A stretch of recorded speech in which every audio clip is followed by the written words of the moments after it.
everyone. Welcome to the newest episode of our podcast, Games I Speak.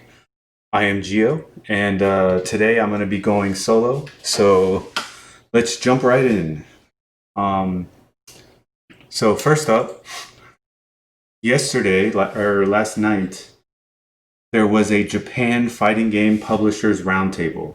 And obviously, that was in response to the cancellation of Evolution 2020 Online. And for those of you that don't know, Evolution is one of the biggest fighting game, or I could say maybe was one of the biggest fighting game tournaments in the world. And essentially, at the top 8, when each game reaches the final bracket, at the end of the tournament, they usually reveal new news to the fighting game community. That keeps people informed and it lets them know what's coming up next. So instead of that, they decided to have a little roundtable between all the Japanese developers. And so that brings us to this. First up was Samurai Showdown, and they announced a season 3. So they didn't really give much information, but they did just release a character on the, it's releasing on August 5th, Gongsun Lee. And so they're releasing this new free DLC character. That's actually pretty cool of them. A lot of games do not release free characters, so that's cool. But yeah, other than that, they didn't really release much information about anything else that this season is going to entail. So, all right. Next up, Soul Calibur VI. So, in case you're unfamiliar with this game, it's a pretty big franchise, and it's been around forever. I actually did a review on it, so it's on the channel if you want to check it out. They revealed that they're going to do a Season 2 pass, and that's going to be $33.99. It's going to include characters Haomaru, Hilde, and an unknown character. And they announced a new character called Setsuka, and she is going to be releasing on the 4th. So she actually looks like a pretty cool character. And they also said they're going to have a character creation set E. I guess that's their way of doing character customization, in which they're going to allow characters to recreate Heihachi's appearance. Not sure if anyone asked for that, but that's what they're given. And on top of all that, they're going to do numerous balance adjustments for the game. So I assume they're just going to be doing maybe altering frame data, damage, stuff like that. So that's it as far as Soul Calibur 6 goes. And then next up, we have Tekken VII.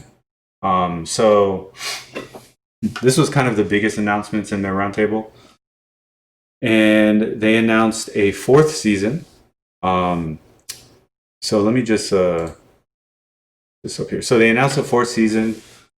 All characters are going to get new moves. So that's cool.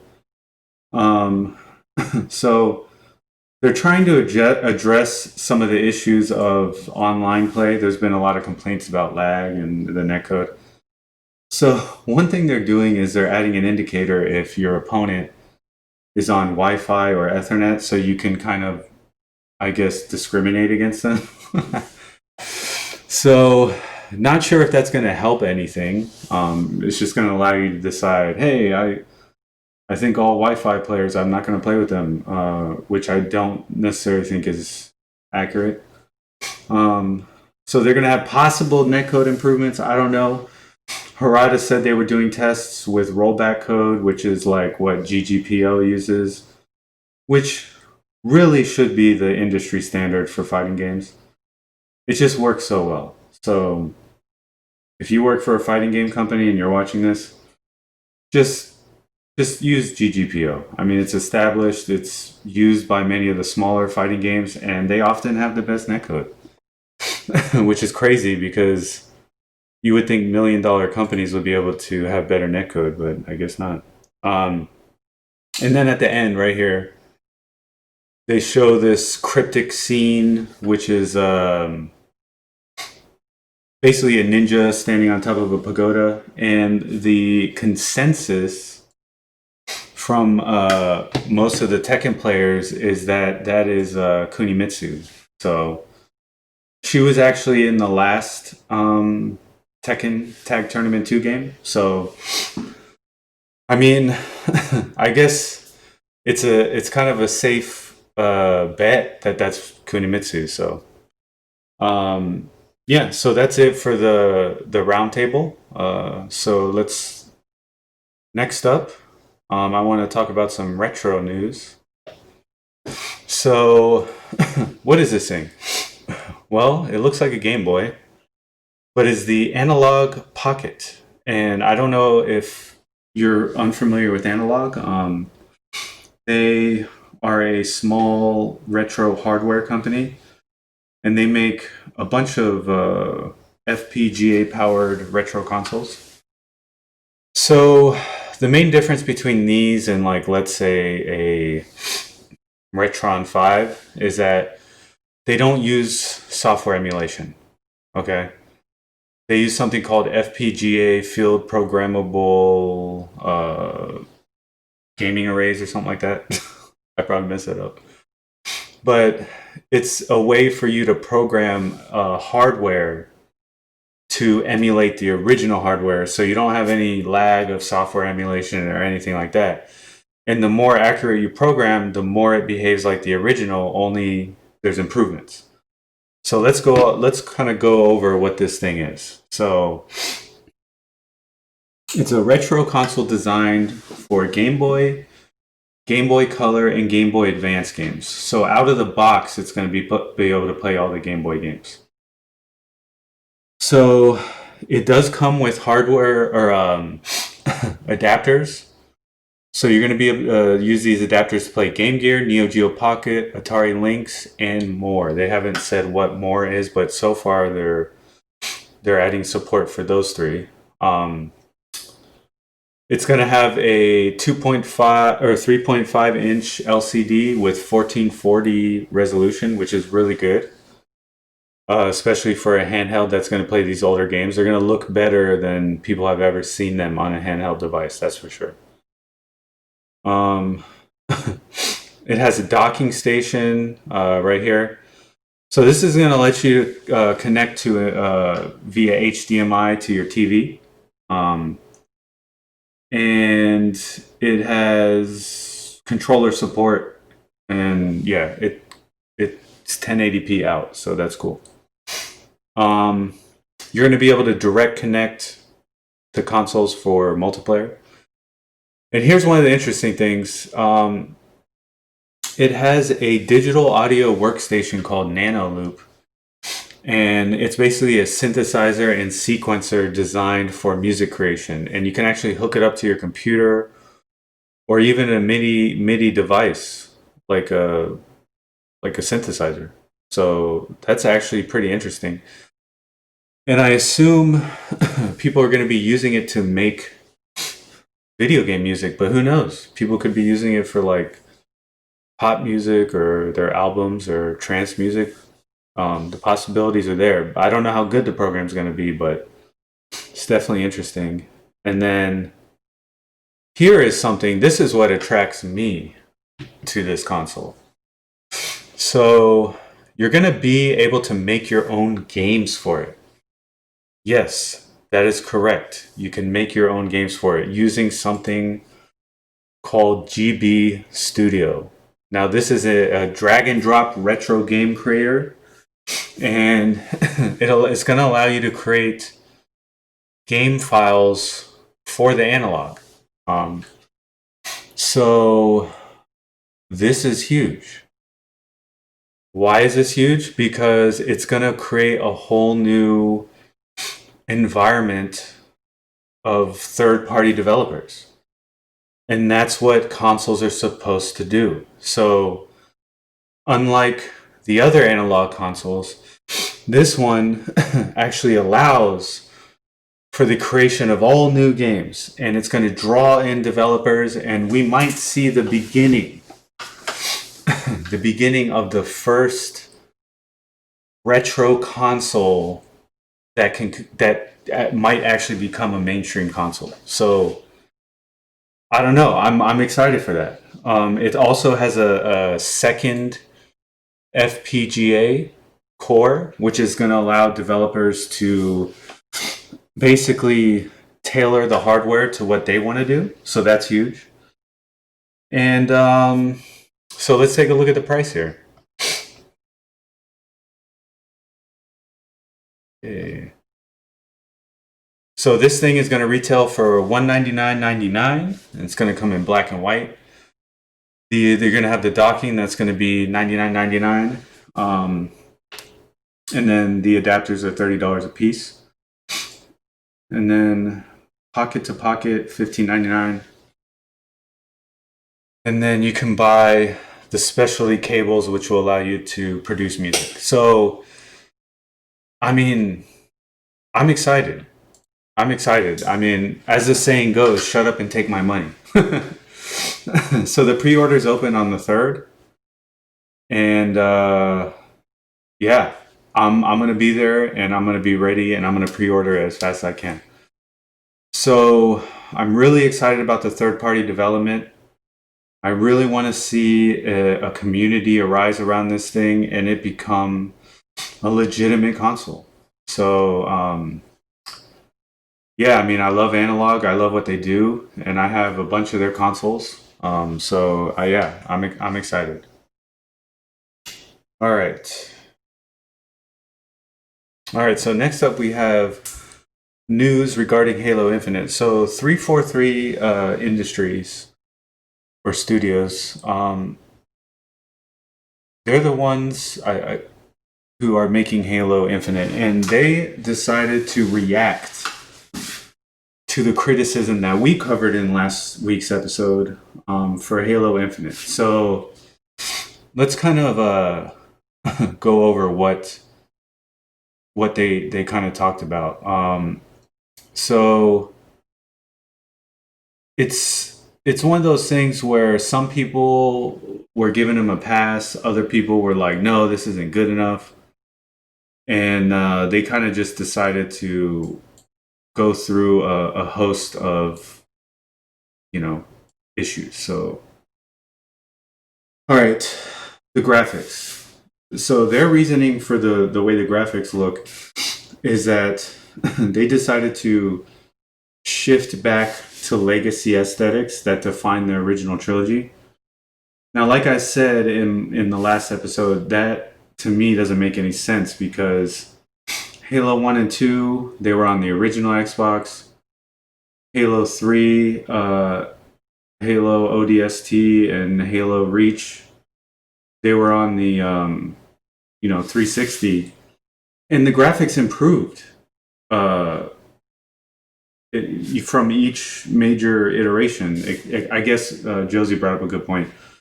1 and 2 really wasn't a big difference, if a difference at all, because it was on the same console. But there definitely was a difference between 3 and Reach, I believe. And then 4 increased, and then 5 went backwards, and then they're saying this one is going backwards too, to look more like the older series. I don't know. I don't know if I agree with that. I always expected Halo to eventually reach a photorealistic point, because that's the way I envisioned it when I, looked at the books or even saw their short film. I just wanted the realism of being Master Chief in the real world. So, but that's what they're going for. They wanted cleaner models and less noise. So the next thing was the visual fidelity. There was a lot of criticism on that, and Digital Foundry actually did a good video on that, and they actually watched it, believe it or not. So shout out to Digital Foundry. They're watching you. So the complaints were simple textures, dull and flat lighting, as you can see here. So Their excuse was it was an old build, several weeks old. It wasn't the newest build, and they're gonna work on it. That's what they said. So I mean, just look at this weapon. I mean, it looks so plain. It looks like it's just like a plastic. Like you could 3D print this weapon yourself at home. um, so all right. They don't have any details on the multiplayer. But are not focused on big battle arena fights. Now, big battle arena fights were a cool feature, I believe, in Halo 4. And that was actually one of the features I enjoyed in Halo 4. So they said they're not, I don't think they're going to do that. The game is going to be open world. There's going to be very limited kill barriers or return to battlefield messages. So that means you're going to be able to go wherever you see. So obviously that's going to be a limitation on the graphics, but it is interesting, and I am going to be excited to see that. And the campaign will support 2-player couch co-op and online 4-player co-op. So this is the campaign. This is what the trailer focused on, and that's what they're focused on. I don't think they said if the game is going to even ship with multiplayer, which would be another disaster. But I don't know. So there is going to be a battle rifle. You're going to have there's a new high-powered pistol and a tactical shotgun similar to the older versions of the game, like the Magnum. And the campaign target is going to be 4K at 60 frames per second. So, yeah, I mean, I think that's the default minimum these days. I don't think there's anything necessarily special about that. And Halo Infinite will be available on PC, on Xbox Game Pass, and on Steam. And obviously on the Series X. So yeah, you're going to be able to play online on PC, which is what I'm going to do. I don't think at this point, I don't think I'm going to buy the Series X. I'd rather just pick up Game Pass or buy the game on Steam. So I think that's a good option, and I'm glad they did that finally. And you can still choose between normal, heroic, and legendary. Obviously, the campaign, I believe, is going to be console locked. And oh wait, never mind. I'm sorry. The full game, I believe, is going to be on PC. And there's all new composers for the soundtrack. There's going to be a new and improved Forge system. The Forge system was something that me and my friends loved back in the Halo 2 eras and in Reach. We used to make maps that resembled like our favorite maps in like Counter-Strike. Remember Ice World? We had one of those, and it was fun. So they're going to have a new improved Forge system. And there's going to be a esports, some type of esports system. So what that means, I don't know. I assume they're gonna try to make it an esports friendly game, and they're going to have some system in the game that allows them to do that. So, yeah. So that was everything that they covered as far as concerns from the fans. So the next piece of news regarding Halo Infinite. So there was a famous Xbox leaker who leaked that it was going to be free to play. So Microsoft came out and they confirmed it. Halo Infinite multiplayer is going to be free to play and will support 120 frames per second on the Xbox Series X. Now, does that mean it's going to have 120 frames per second on PC? I would assume so, because they try to stick to the same architecture. So yeah, so I think that's an interesting move. So what does this move tell me? It tells me that Microsoft is kind of looking at the gaming ecosphere right now, and they're seeing that all these first-person shooter games, third-person shooter games, they're coming out and they're free to play. It's kind of hard to make a multiplayer first-person shooter buy only these days because there's so many options. You got Fortnite, you got Apex Legends. I mean, I just played one on the Switch the other day, Rogue Company. Didn't like it that much, but it's free to play. So, and then Hyperscape. That's going to be another one. So yeah, I think they're just reading the ecosphere, and they're doing what they got to do to make Halo Infinite successful. Now, time will tell if it is successful. But if it looks good when it comes out and people enjoy it, I'll probably get the PC version on Game Pass or Steam. So, all right. So next up, we have information regarding the infamous Star Citizen. All right, so for those of you that aren't aware exactly what Star Citizen is, Star Citizen is a space sim that's supposed to be like vast, open, space. You can go places, you can have dogfights, you can trade, you can explore planets, you can build up an empire. I don't know. I think it's one of those things where they've promised a lot, but they have yet to deliver. So let me just kind of talk about what happened here. So this was a post on Reddit 8 days ago on the 24th. So 4 months ago, CIG promised more regular updates about SQ42, Squadron 42, and regular check-ins. So what does that mean? Well, the backers of this game are getting frustrated because the game was promised many times. Not even just a full game. They promised like a first-person story mode called Squadron 42. And they just haven't been delivering, and they went radio silent. So people are kind of upset. So this is what the backers, they made this post.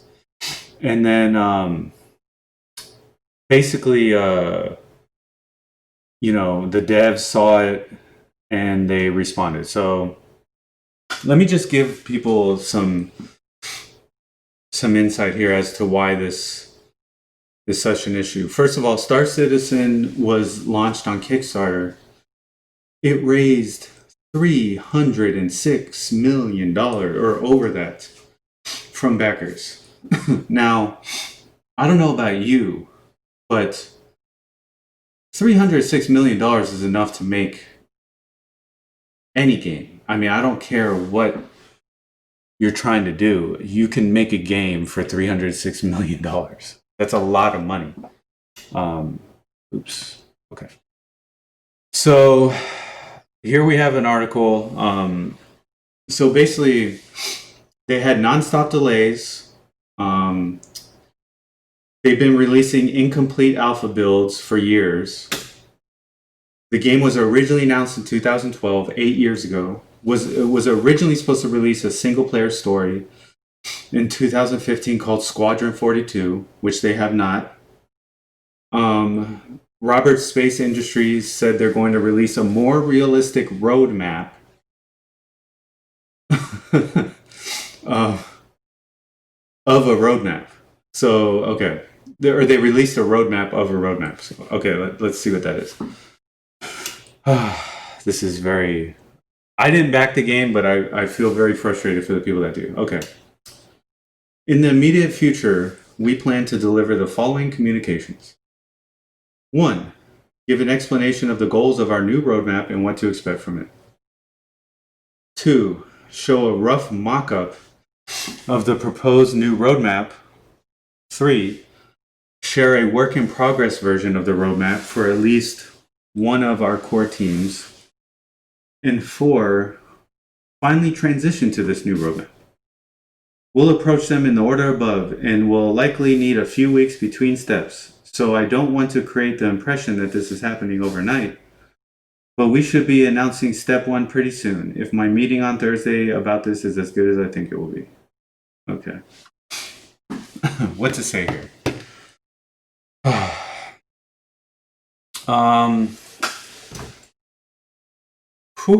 This is a head scratcher. So, basically, they're falling behind. They can't follow their original roadmap. They don't know what to do. So they're going to try to redo all their milestones. And so I think this is a failure in their leadership. And this could quickly turn out to be the biggest class action lawsuit for a video game in the history of the world. That's a potential I see here. So, yeah, like I said, I feel bad for everyone who backed the game. I really do hope they get their act together, but this is not acceptable. This is not acceptable, and I would hope that people take legal action if they're not able to make a game with $306 million and people demand refunds. So there you have it. All right, and next up, we have new news about Sekiro. So Ghost of Tsushima just came out. Wildly popular game. I love it. A lot of people are comparing it to Sekiro.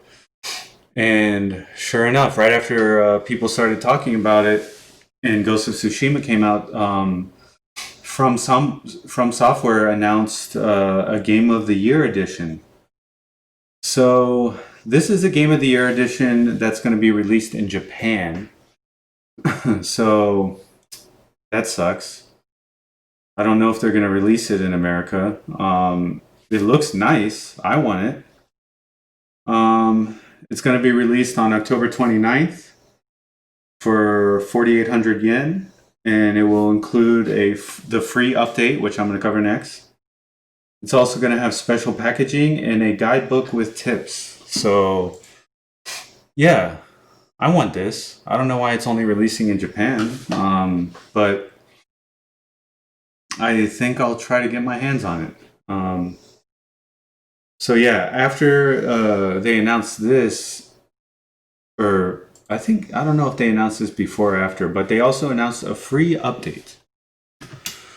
So let's go over this in detail. I played Sekiro. I beat it. I loved it. It was a hard game. It made me question if I was a gamer at all. So let's go over this. So the free update is going to be on October 29th. It's going to have a bunch of features. So one of them is called Reflections of Strength. It will allow you to rematch against any previously beaten bosses, which can be accessed through the Sculptor's Idol. Then you're going to have Gauntlets of Strength. That's a single life challenge in which if you die, you have to start over from the beginning. So that's interesting. You're going to have new outfits. You can access new outfits through the Sculptor's Idol. I believe this is one here. So they've released they've mentioned a couple: Tengu, the oldest shinobi, and then the third one. The third one is going to be, so 2 are going to be unlocked via gauntlets, and the third is going to be given for beating the game. So I assume if you already beat the game, you'll get it. Let's see. Remnants, a player recording system which allows other players to get past certain areas. Similar to the Dark Souls system, where players were allowed to leave little messages for people and you could see like their death.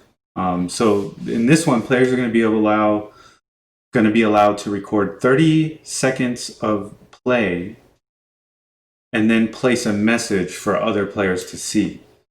If they rate your remnant high, if you're playing the game, you actually get a free health boost at that moment that they rate it. So that's actually pretty cool.